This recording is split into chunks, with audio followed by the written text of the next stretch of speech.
எல்லோருக்கும் வணக்கம். இந்த படைப்பை என் குருநாதரான ஸ்ரீ ஸ்ரீ காஞ்சி மகாபரிவா அவர்களின் பாதக்கமலங்களிலும் மற்றும் என்னை ரட்சித்து வழிநடத்தி வரும் ஏனைய மகான்களின் பாதக்கமலங்களிலும் மிக பணிவான நமஸ்காரங்களோடு சமர்ப்பிக்கிறேன். தலைமுறை தலைமுறையாக நம் தேசத்தில் இன்று பூத்த மலர் போல் மனம் வீசி வரும் இந்த கதைகளை வரும் தலைமுறைகளுக்கு கொண்டு செல்வதே இந்த படைப்பின் நோக்கம். மேலும் கதைகளில் அவ்வப்போது விவரிக்கப்பட்டுள்ள தத்துவங்களும் வாழ்க்கை நெறிகளும் நம் முன்னோர்களும் சான்றோர்களும் ஞானிகளும் சொன்னதே தவிர என் சொந்த கருத்து அல்ல என்பதையும் மற்றும் அவைகள் என் வாழ்வில் இன்னும் எட்டா கனியாகவே இருக்கின்றன என்பதால் யாருக்கும் போதிக்கும் நோக்கம் எனக்கு இல்லை என்பதையும் மிக தெளிவாக கூறிக்கொள்கிறேன். ராம் ராம், நமஸ்காரம் எல்லாருக்கும். இன்னைக்கு நம்ம பார்க்க போற சப்ஜெக்ட் வந்து கொடை, அதாவது ஈகை குணம். இன்னும் தெளிவாக சொல்லணும் அப்படின்னாக்கா, நம்ம கிட்ட இருக்கிற செல்வத்தை தேவையானவர்களுக்கு நம்ம நம்மளால முடிஞ்சதை கொடுத்து உதவி செய்கிறோம் இல்லையா? அதை பற்றின ஒரு சில விஷயங்கள் பார்ப்போம். இன்னி தேதியில் கொடையை பற்றி சொல்லி தெரிஞ்சுக்கணும்னு அவசியம் கிடையாது. திரும்பின இடமெல்லாம் என்ஜிஓஸ் இருக்கு, நிறைய ட்ரஸ்ட் இருக்கு, நிறைய பிரைவேட் டெம்பிள்ஸ் இருக்கு. இதுலலாம் எத்தனையோ பேர் எவ்வளோ விஷயங்கள் செய்கிறா, தெரிஞ்சும் செய்கிறா. அதாவது வலது கை கொடுக்கறது இடது கைக்கு தெரியக்கூடாதுன்னு அந்த மாதிரி பிரின்சிபலோட செய்கிறவாளும் நிறைய பேர் இருக்கா. வெளியில் என்ன செய்கிறாங்கிறது தெரியறதில்லை, ஆனால் நிறையா செய்கிறா. அப்படிப்பட்ட உயர்வான எண்ணங்கள் கொண்ட ஜீவர்கள் இன்னும் நம்ம நாட்டில் இருக்கா. அதனால தான் மழை ஓரளவுக்காக நம்ம நாட்டில் பெஞ்சு இப்போ ஒரு தர்மம் நிலைச்சு நிற்கிறது அப்படின்னாக்கா இதெல்லாம் தான் காரணம். இந்த மாதிரி உத்தமமான குணங்கள் நிறைஞ்ச ஜனங்கள் இருக்கிறதுனால தான் அவர்களுக்காகவாது வள்ளுவர் சொல்வார், நல்லார் ஒருவர் உளரேல் அவர் பொருட்டு எல்லோருக்கும் பெய்யும் மழை அப்படின்னு சொல்றாரு இல்லையா? ஒரு ஊர்ல ஒரு நல்லவர் இருந்தா கூட அவர் கஷ்டப்பட்டுற கூடாதுங்கிற அந்த வர்ண பகவான் பயப்படுவாராம். அதனால அவர் நன்னா இருக்கணுங்கிறதுக்காக மற்றவாள்லாம் என்ன வேணா பண்ணிட்டு போறா, அவர் கஷ்டப்படக்கூடாது அப்படிங்கிறதுக்காக மழையை பெய்ய வைப்பார் அப்படின்னு சொல்லுவா. அந்த மாதிரி இன்னைக்கும் நாட்டில் ஓரளவுக்கு மழை பெய்யறது, சுபிக்ஷம் இருக்கு. எவ்வளவோ கெடுதல்களுக்கு நடுவில் நம்ம வாழ்க்கையை நடத்தினாலும் வாழ்க்கை ஓரளவுக்கு சுபிக்ஷமா போயிட்டு இருக்கு இல்லையா? முன்னாடி மாதிரி இல்லாம செல்வ வளம் நாட்டில் நிறையவே இருக்கின்றது இன்னைக்கு. அதெல்லாம் அதுக்கு என்ன காரணம் அப்படின்னா, இந்த மாதிரி நல்ல ஆத்மாக்கள் தனக்கு தேவையான செல்வங்களை வைத்துக்கொண்டு அதற்கு மிஞ்சி இருக்கும் செல்வங்களை நிறைய பேருக்கு தான தர்மங்கள் செய்து இந்த பூமியோட தர்ம சக்தியை தலை தூக்கி நிற்க வைப்பது தான் தர்மம். அப்படின்னாலே நமக்கு ஞாபகம் வருது கர்ணன் தான். கர்ணனை மாதிரி ஒரு கொடையாளியை நம்ம பார்க்க முடியாது இல்லையா? அது எந்த காலத்துக்கும் கொடை அப்படின்னாலே இமீடியட்டா நமக்கு மனசுல வரக்கூடிய ஒரு கேரக்டர் கர்ணன் தான். அப்படி வாழ்க்கையை நடத்திட்டு போன ஒரு ஆத்மா. அந்த மாதிரி இந்த காலத்துல இருக்கிற இந்த காலகட்டம், அதுவும் கலியுகத்தில் இருக்கிறதுங்கிறது சாத்தியமில்லாத ஒரு விஷயம். அதாவது பேராசை நிறைந்து விட்ட உலகமாகிவிட்டது. ஆசை இருக்கலாம், நம்ம லட்சியங்கள் இருக்கலாம், இல்லை இதை அடையணும் அப்படிங்கிற ஒரு நோக்கம் குறிக்கோள் அதெல்லாம் இருக்கலாம். ஆனால் அதையெல்லாம் தாண்டி மேலும் மேலும் நம் வாழ்க்கையை சிக்கலாக்கி கொண்டு விட்டோம். எளிமையாக வாழ்க்கையை நடத்தி கொண்டு கடைசி வரைக்கும் உடல் ஆரோக்கியத்தை வைத்துக் கொண்டு நல்ல முறையில் வாழ்க்கையை நடத்திவிட்டு சென்ற காலம் எல்லாம் மலையேறி போய்விட்டது. இன்னைக்கு நமக்கு ஆசை எல்லை மீறி போய் பேராசையாகி எல்லோருக்கும் அரியணையில் உட்காரணும் அப்படிங்கிற ஒரு ஆசை விட்ட காலம். எல்லாருக்கும் அந்த சேர்ல உட்காரணும், இருக்கிறதுல பெரிய சேர் அது, பெரிய நாற்காலி, அந்த சேர்ல உட்காரணும் அப்படிங்கிற ஒரு ஆசை விட்ட காலம் அது. அதனால அப்படி அந்த பேராசை குடிக்கொண்டு விட்டதுனால எவ்வளவு சுபிக்ஷம் இருந்தாலும் ஒரு தரித்திரம் நிலவிக்கொண்டே இருக்கிறது நாட்டில் இல்லையா? அதனால இன்னி தேதியில தர்மம் செஞ்சாலும் எதற்காக செய்கிறோம், யாருக்காக செய்கிறோம், அந்த செய்யக்கூடிய இடம் தகுதியான இடமா அப்படின்னு பாத்திரம் அறிந்து பிச்சையிடு அப்படின்னு ஒரு வாசகம் ஒன்று சொல்லுவா. செய்யற இடம் நம்ம கஷ்டப்பட்டு சம்பாதிக்கிற பணம் அது நல்ல இடத்துல போய் சேரணுங்கிற நம்ம நினைக்கிறது தவறில்லை இல்லையா? அதனால இன்னி தேதியில நீட்டுற கைக்கெல்லாம் நம்ம எடுத்து கொடுக்கக்கூடிய நிலைமையில நம்மளும் இல்லை, அதுக்குண்டான காலகட்டமும் இல்லை. அந்த மாதிரி இருந்தோம்னா சமூகம் குட்டிச்சுவர் ஆகிவிடும். ஓசியிலேயே உடம்ப வளர்த்து ஏமாத்தி இல்லை தன்னுடைய உடம்பை கெடுத்துக்கொண்டு பணத்தை வாங்கிட்டு சூதாடுவதோ இல்லை குடியில் கொண்டு போய் விடுவதோ அந்த மாதிரி நிறைய நடக்கிறது இல்லையா? இல்லை தவறான விஷயங்கள் பலவற்றுக்கு பயன்படுகிறது அந்த பணம். அந்த மாதிரி இல்லாமல் ஒரு ரொம்ப வயதானவர்கள், முதியவர்கள், உடல் நலம் சரியில்லாதவர்கள், இல்லை யாரும் கவனித்துக் கொள்ளக்கூடிய அளவில் யாரும் இல்லாதவர்கள், இந்த மாதிரி இடம் பார்த்து நம்ம அந்த தர்மத்தை செய்தோம் அப்படின்னாக்கா அந்த பணத்துக்கும் மதிப்பு உண்டு. அந்த பணம் போய் சேரக்கூடிய இடத்துக்கும் வந்து ஒரு நல்லதாக அமையும். தர்மமும் நிலைத்து நிற்கும். இஷ்டத்துக்கு போறவர்கள்லாம் நீட் நேரத்துல நம்ம கை கொடுக்க ஆரம்பிச்சோம் அப்படின்னாக்கா வந்து ஒண்ணு நம்ம கடைசியில வந்து உடம்புல கோமணம் கூட மிஞ்சாது. இந்த காலகட்டத்தில் அதுதான் உண்மையான ஒரு விஷயம். அதனால அந்த மாதிரி இருக்க முடியாது, சாத்தியமில்லாத காலம் அது. அதுக்காக வந்து எல்லாத்தையும் இறுக்கி பிடிச்சி வந்து யாருக்குமே, ஏன்னா காலம் கட்டி போயிடுச்சுன்னு சொல்லிட்டு யாருக்குமே செய்ய மாட்டேன் நம்ம வந்து இறுக்கி பிடிச்சி எல்லாத்தையும் வச்சுட்டு காலத்தை நடத்தவும் கூடாது. நமக்கு இருக்கிற செல்வத்தை வந்து, அதாவது அந்த காலத்தில் சொல்லுவா, வருமானம் வந்து இவ்வளோ இருந்து ஒரு 100 ரூபா வருமானம் இருந்தது அப்படின்னாக்க அதில் குறைஞ்சது ஒரு 4 விதமாக பிரிப்பாங்க. ஒரு பங்கு வந்து நம்மளுடைய குடும்பத்தை காப்பாற்றுவதற்காக, ஒரு பங்கு வந்து நம்மளுடைய சுற்றத்தார், அதாவது உறவினர்கள் இருக்கா இல்லையா, அதாவது முடியாமல் இருக்கக்கூடிய வருமானம் இல்லாத அந்த மாதிரி கஷ்டத்தில் இருக்கக்கூடிய உறவினர்கள், அது 2வது. 3வது ஆலயங்களுக்கு கண்டிப்பாக செஞ்சே ஆகணும் அப்படிங்கிற ஒரு இது இருந்தது. அதாவது கட்டாயம் கிடையாது, தர்மமாக வாழ்க்கையோட அங்கமாக அதை வைத்து செய்தார்கள். ஒரு வலுக்கட்டாயமாக செய்யவில்லை. கோவில்கள் செய்யணும் அப்படிங்கிறது, ஏன்னா கோவில் இருந்தால் தான் வந்து பக்தி சத்தை இருக்கும், பூஜை புனஸ்காரங்கள் நடக்கும், அந்த கோவில் சாநித்தியம் இருக்கும், மக்கள் வந்து போய் தன்னுடைய குறைகளை முறையிட்டுக் கொண்டு பகவானிடம் பிரார்த்தனை செய்து தீர்த்துக் கொள்வதற்கு ஒரு இடம் வேண்டும் இல்லையா. அதனால கோவில்களை காப்பதுங்கிறது ஒரு பெரிய விஷயமா இருந்தது. ஸோ அதனால வந்து ஒவ்வொருத்தரும் வந்து தன்னுடைய வருமானத்தில் ஒரு பகுதியை வந்து கோவிலுக்கு சேர்த்தாங்க அந்த காலத்தில். அதே மாதிரி கடைசியாக வந்து இல்லாதவர்களுக்கு செய்வதற்காக ஒரு பங்கும் வந்து ஒதுக்கப்படும். இந்த மாதிரி குறைஞ்சது 4 பங்கா அது வந்து இது பண்ணினான். அதை தவிர பாக்கி இருக்கிறது வந்து சேமிப்பு. அப்படி அதாவது எதிர்பாராத விஷயமா ஏதோ குடும்பத்தில் நடக்கிறது அப்படின்னா வந்து அதுக்கும் ஒரு பங்கு ஒன்று இல்லையா, அந்த மாதிரி வந்து அதுக்கும் ஒரு பங்கு வச்சு இந்த மாதிரி வந்து வரக்கூடிய வருமானத்தை வந்து குறைஞ்சது 4-5 விதமாக பிரித்து செலவிட்டு கணக்காக செலவிட்டு இருந்த காலம் அது அந்த காலம். இன்றைக்கு வந்து எவ்வளவு வந்தாலும் போறவில்லை அப்படிங்கிற ஒரு நிலை பொது மக்களுக்கு, அதாவது மிடில் கிளாஸ்ல இருக்கிறவங்களுக்கும் சரி, இல்லை உயர்மட்டத்தில் இருக்கிறவங்களுக்குமே சரி, எத்தனை கோடி வந்தாலும் போற மாட்டேங்கிறது.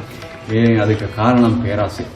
அந்த பேராசை குடிக்கொண்டு அப்படின்னா வந்து ஒரு அசூயை தான் இருக்கும், நிலைச்சு நிற்கும், சந்தோஷமோ நிம்மதியோ இருக்காது.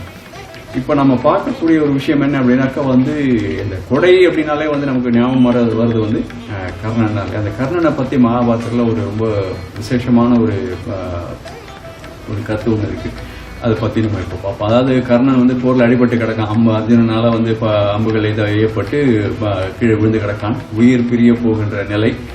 அப்போ கிருஷ்ண பரமாத்மா தேரோட்டிலே அர்ஜுனனுக்கு, கிருஷ்ண பரமாத்மாவுக்கு மனசு ரொம்ப வருத்தமாயிடுது, முகத்துல ஒரு பெரிய சோகம். ஏன்னா கர்ணனோட உயிர் பிரிய போறது அப்படின்னா இந்த மாதிரி ஒரு ஆத்மாவை இனி இந்த உலகம் பார்ப்பது மிகவும் அரிது அப்படிங்கிற ஒரு க்ஷணம் நினைச்ச உடனே கிருஷ்ணனுக்கே கண்ணு கலங்கிடுச்சு. அப்படி ஒரு கொடையாளி கர்ணனுக்கு வந்து உடம்புல கவசமும் அந்த குண்டலமும், அந்த காதல குண்டலமும் இருந்தது இல்லையா, அது 2ம் இருக்கிற வரைக்கும் வந்து கர்ணனை யாராலையுமே ஜெயிக்க முடியாதுங்கிறது ஒரு பிறப்பிலேருந்தே தன்னை உடம்போடைய ஒட்டி பிறந்த ஒரு 2 விஷயம் இல்லையா கர்ணனுக்கு. அப்படி ஒரு சக்தி கர்ணனுக்கு. அது 2ம் இருக்கும் வரை அவனை யாராலையும் ஜெயிக்க முடியாது. அதனால கிருஷ்ண பரமாத்மா வந்து தர்மம் ஜெயிக்கணுங்கிறதுக்காக பகவான் எதை வேணாலும் செய்யறார். அது வந்து மகாபாரதத்தில் நிறைய இடத்துல காட்டி கொடுத்துருக்கார். அப்போ அந்த கவசமும் அந்த குண்டலமும் இருக்கும் வரையில் யாரும் ஜெயிக்க முடியாது அப்படின்னாக்க வந்து பரமாத்மாவே வந்து ஒரு வேஷம் போட்டு, ஒரு பிராமணனை வேஷம் போட்டு வந்து கிருஷ்ணன் கிட்ட வந்து அந்த கவசத்தையும் குண்டலத்தையும் யாசகமாக கேட்டு போயிடுறார். அதுக்கப்புறம் துரியோதனனுக்கு வந்து கர்ணன் மேலே இருந்த ஒரு மரியாதை போயிடுது. ஏன்னா அவன் வந்து துரோகம் பண்ணிட்டான் அப்படிங்கிற மாதிரி. ஏன்னா அது இருந்தாதான் வந்து கர்ணன் யாருமே ஜெயிக்க முடியாது. அப்போ கர்ணன் யாருமே ஜெயிக்க முடியாதுன்னா வந்து வெற்றி தன் பக்கம் நிச்சயம் அப்படிங்கிறது வந்து துரியோதனனுக்கு தெரியும். எப்போ அது போயிடுத்தோ அது அஸ்திவாரமே ஆட்டம் கண்டு போன மாதிரி ஆயிடுச்சு அவனுக்கு, துரியோதனனுக்கு. அதுக்கப்புறம் வந்து துரியோதனனுக்கு வந்து கர்ணன் மீது இருந்த ஈடுபாடு குறைந்து விட்டது. ஏன்னா போர்ல ஜெயிக்க போறோமாங்கிறது உறுதி போயிடுத்து, இப்போ ஆட்டம் கண்டு போயிடுத்து இல்லையா. அது மாதிரி இப்ப கடைசியில வந்து இப்ப அர்ஜுனன் வந்து அம்பு எய்து கர்ணனை கீழே தள்ளி விடுகிறான். அப்போ வந்து பரமாத்மாவே வந்து வருத்தப்படுறான். அப்போ அர்ஜுனன் பாக்குறான், கர்ணன் கிருஷ்ண பரமாத்மா சொல்லிதானே நம்ம வந்து கர்ணனை வந்து நம்ம போர்லயே முதல்ல ஈடுபட்டதே கிருஷ்ண பரமாத்மா சொல்லிதானே நம்ம வந்து எல்லாரையும் வந்து ஜெயிச்சுன்னு வந்திருக்கோம். அது வரைக்கும் இப்போ வந்து எதிரியான கர்ணனை வந்து நம்ம கொன்று வீழ்த்திய நேரத்தில் வந்து எதற்கு பரமாத்மா வருத்தப்படுகிறார் அப்படின்னு வந்து கிருஷ்ணனுக்கே வந்து ஒரு இதுவாயிடுச்சு, மனசுல ஒரு வருத்தம் தோணிட்டு. அப்போ கிருஷ்ண பரமாத்மா பார்க்கிறார், என்ன அர்ஜுனா, நான் கர்ணனுக்காக வருத்தப்படுறேன்னு பாக்குறியா அப்படின்னு. ஆமா, அதுக்கு என்ன காரணம்? நம்மளோட எதிரியை தான் நம்ம வீழ்த்தினோம். இது வரைக்கும் நீங்க வந்து வேற யாரும் விழுந்த போதெல்லாம் வந்து யாருமே நீங்க வந்து வருத்தப்படலை. ஆனா கர்ணன் வந்து விழுந்த போது வந்து அதுவும் என்னுடைய பரம எதிரி கர்ணன் அவனை வீழ்த்திய போது நீங்கள் எதுக்கு வருத்தப்படுறீங்கிறது எனக்கு சங்கடமாக இருக்குது அப்படின்னு. அப்போ சொல்ல கர்ணன் வந்து தவறான இடத்தில் சேர்ந்து தன்னுடைய வாழ்க்கையை முடித்து கொண்டது என்னமோ உண்மைதான். அது கர்ணனை மாதிரி ஒரு கொடையாளியை இனி இந்த உலகம் பார்க்க முடியுமாங்கிறது ஒரு பெரிய கேள்விக்குறி. தர்மமே கீழே விழுந்து கிடக்கு, அதுதான் வந்து உண்மை. அதனாலதான் வந்து எனக்கு வந்து ஒரு வருத்தம் ஏற்பட்டது. உனக்கு வந்து நம்பிக்கை இல்லாவிட்டால் என்னுடன் வா, நான் வந்து கர்ணனுடைய ஈகை குணத்தை உனக்கு நான் வந்து நிரூபணம் செய்கிறேன் அப்படின்னு சொல்லிட்டு வந்து அர்ஜுனனை வந்து அழிச்சுன்னு போறார். கர்ணன் விழுந்து கிடக்கிற இடத்துக்கிட்ட வந்தக்கப்போ வந்து அர்ஜுனன் வந்து நீங்க விழுந்து நின்று பாரு, என்ன நடக்கிறது பாரு அப்படின்னு சொல்றாரு. தான் வந்து ஒரு பிராமணனா ஒரு வேஷம் போட்டுன்னு வந்து கர்ணன் கிட்ட வந்து யாசகம் கேட்கிறார். கர்ணா, உன்னுடைய ஈகை குணத்தை பத்தி நான் வந்து கேள்விப்பட்டு ரொம்ப தூரத்துல இருந்து வரேன். நீ வந்து இப்போ போர்க்களத்தில் அடிபட்டு கிடக்கன்னு சொன்னா எனக்கு வந்து ஒரு சின்ன யாகம் பண்ணிட்டு இருக்கேன். அதுக்கு வந்து ஒரு 2 கடுகளவு எனக்கு தங்கம் தேவைப்படுறது. நானும் ஏழை பிராமணன், எனக்கு வந்து ரொம்ப குறைஞ்ச அளவு தான் 2 கடுகளவு இருந்தா போதும். அது வந்து முன்னிடம் கேட்டால் கிடைக்கும் அப்படின்னு சொல்லி தட்டமாட்டாய் அப்படின்னு சொல்லி தான் வந்து எனக்கு வந்து என்னை சொல்லி அனுப்பி வச்சா. அதனால அது உங்ககிட்ட வந்து நான் யாசகம் கேட்கிறேன், எனக்கு வந்து தங்கம் வேணும். கர்ணன் வந்து விழுந்து கிடக்கான், நவர முடியல, உடம்பெல்லாம் அம்பு ரத்தம் கொட்டுறது. ஆனால் கேட்டு இல்லைன்னு சொல்லி பழக்கம் கிடையாது அப்படிப்பட்ட ஒரு ஆத்மா. அதனால கர்ணன் சொல்றார், நீங்கள் வந்து என்கிட்ட வந்து கேட்டு வந்து வாங்கிக்கிறத பற்றி எனக்கு சந்தோஷம். ஆனால் இப்போது வந்து என்னுடன் கொடுப்பதற்கு எதுவும் இல்லை. நான் வந்து போர்க்களத்தில் வந்து படுத்து கிடக்கேன், இப்படி அடிபட்டு படுத்து கிடக்கேன், என்னால் எழுந்து கூட அசைய கூட முடியலனால நீங்கள் வந்து என்னுடைய இல்லத்திற்கு சென்றால் என்னுடைய மனைவியானவள் உங்களுக்கு வேண்டிய அளவு பொண்ணும் பொருளும் வந்து கொடுப்பாள் அப்படின்னு சொல்றாரு கர்ணன். அப்போ பரமாத்மா தானே பிராமண விஷயத்துல வந்து அப்போ வந்து கோவம் அந்த மாதிரி நடிக்கிறார். என்னை வந்து இல்லைன்னு சொல்லிட்டு போயேன், நீ வந்து எதுக்கு நீங்க அங்கே போன அலக்கழிக்கிறேன், நான் அந்த மாதிரிலாம் என்னால் போக முடியாது, எனக்கு இப்போவே வேணும், எனக்கு ஒன்னால முடியலன்னா சொல்லிடுறேன், பரவாயில்ல நான் போய்க்கிறேன் அப்படிங்கிற மாதிரி கோவம் அந்த மாதிரி நடிக்கிறார். கர்ணனுக்கு மனசு கேட்கல. சற்று நேரம் யோசிச்சுட்டு தன்னுடைய பல்லில் சிறிது தங்கம் ஒட்டி இருந்தது ஞாபகம் வந்தது. அது கண்டிப்பாக அவர் கேட்ட அளவு இருக்கும் அப்படின்னு சொல்லிட்டு என்னோட பல்லில் வந்து தங்கம் ஊட்டின்னு இருக்கு, அதை எடுத்துக்கோங்க அப்படிங்கிறார். ஒரு பிராமணனுக்கு பெரிதாக கோவம் வந்துச்சு. என்ன பிராமணன் நினச்சேன், என்ன நினச்சேன், நான் வந்து இந்த மாதிரி எலும்பையும் வந்து எச்சலையும் வந்து தொட சொல்கிறேன், நீ என்ன உனக்கு வந்து கொடுக்கறதுக்கு இஷ்டம் இல்லையா, எதுக்கு இப்படி வந்து தட்டி கழிக்கிற மாதிரி பேசுகிற, இல்லை வந்து என்னால் செய்ய முடியாத காரியத்தெல்லாம் சொல்கிறேன் நீ அப்படின்னு சொல்லி இன்னும் கொஞ்சம் கோவம் ஜாஸ்தியான மாதிரி நடித்தார் பரமாத்மா. அப்போது கர்ணன் பார்த்தான், பக்கத்தில் கல் ஒன்று இருந்தது, அதை எடுத்து ஓங்கி மட்டார்னு தன்னுடைய பல்லில் அடித்து அதை கீழே விழுந்துட்டு அந்த பல்லோடு சேர்ந்து அந்த தங்கமும் வந்தது.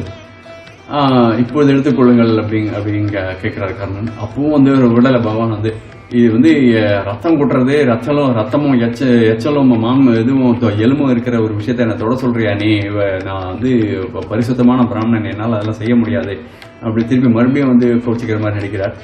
அப்பயும் வந்து கர்ணன் விடலை. சரி இவ பார்த்தா, சுற்றி முற்றி பார்த்தான், பக்கத்தில் வந்து தன்னுடைய அம்பும் வில்லும் கொஞ்சம் தூரத்தில் இருந்தது, அது கொஞ்சம் எடுத்து கொடுங்க அப்படின்னு கேட்குறாரு. அதுக்கும் முடியாதுன்ட்டார் அந்த பிராமணன். அது என்னால் நவர முடியாது, நானே வயசானவன், என்னை வேலை வாங்குறேனே அப்படிங்கிற மாதிரி இன்னும் கொஞ்சம் கோவம் ஜாஸ்தியான மாதிரி நடித்தார். உடனே அவனே வந்து கஷ்டப்பட்டு நவந்து அந்த அம்பையும் வில்லையும் எடுத்து தன்னுடைய தலையில் அந்த வில்லை பொருத்தி அம்பு எய்து வருண ஜபம் ஜபித்து அம்பை எய்து மழையை பெய்ய வைத்தான். அப்போ எவ்வளவு சக்தி இருந்தா அதாவது தவறான இடத்துல இருந்தாங்கிறது ஒரு விஷயம் கர்ணன். ஆனா எவ்வளவு சக்தி இருந்தா அந்த வருண ஜபம் பண்ணினா நம்ம வந்து மழை பெய்யறது வரணும். அப்போ அப்போ கர்ணனுக்கு எவ்வளவு சக்தி இருக்குங்கிறது புலப்படுறது. மழை பெய்ய வைத்து அந்த தங்கத்தை சுத்தப்படுத்தி இப்பொழுது எடுத்துக்கோங்க அப்படின்னு சொல்லுவாங்க. பரமாத்மாக்கு அப்படியே கண்ணு கலங்கிடுது.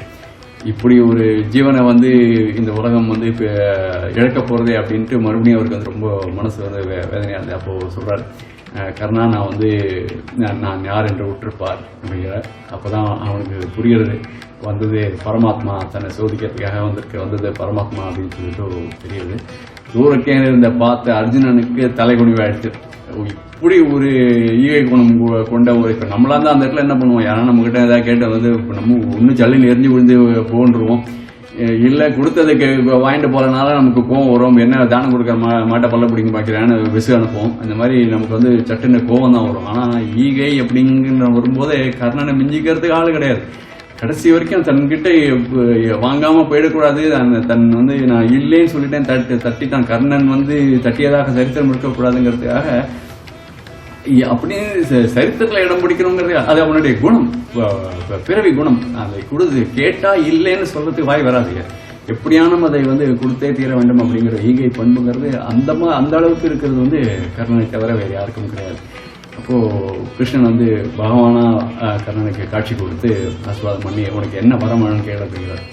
அவன் சொல்றான், இந்த உயிர் பிரிய போறது, இந்த உயிர் பிரிய நேரத்தில் நீங்க வந்து எனக்கு ஆசீர்வாதம் பண்ணதை தவிர வந்து எனக்கு காட்சி கொடுத்து எனக்கு ஆசீர்வாதம் பண்ணதை தவிர எனக்கு வேற என்ன ஒரு பாக்கியம் இருக்க வேண்டும்னா, இதுக்கு மேல நான் உங்ககிட்ட என்ன கேட்க முடியும்? இப்படி ஒரு பாக்கியத்தை நான் பெற்றதுக்கு வந்து நான் எத்தனை புண்ணியம் செய்தேன் என்று தெரியாது, எனக்கு இதுவே போதும் அப்படின்னு சொல்லிட்டு அவருடைய காலிலேயே அவனுடைய உயிர் பிரிந்து விடுகிறது. ஸோ இதுலேருந்து நம்ம தெரிஞ்சுக்கிறது என்ன, அதாவது ஏற்கனவே சொன்ன மாதிரி இன்னைக்கு காலகட்டத்தில் வந்து கர்ண மாதிரி கலிகாலத்தில் நிச்சயமாக சாத்தியமில்லாத ஒரு விஷயம் அது.